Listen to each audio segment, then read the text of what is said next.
Król a kłewel. Jednego dnia zajechał król przed kuznią. Boże, pomaguj, mistrze! Kłewel nie wilczy, ale zasadły, zerwał swoje kapuco. Pan Bóg zapłać królewską młesć. Spieszył do króla w skórzanym szorcu, z młotką w ręce, na kłyrkach. Król derno. Mój łedzier zgubił pod kłewą. Zrób nową, ale mocną a twierdą, a podbij ją. Mister łot najlepszy style żelazło waku, kłepę to wecześcił, a chcą pod kłowa padkuc. Król. Dyj są.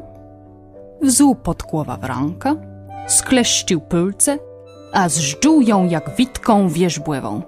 Rzucił też teczci kłewelowi pod nudzi. Twoje podkłewe nie są nic wyrdi.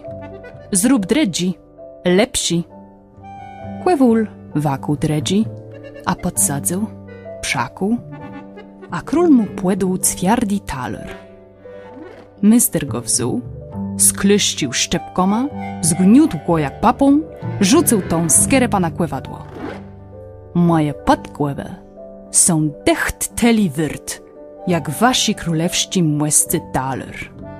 Taki król swojego mistra nalazł.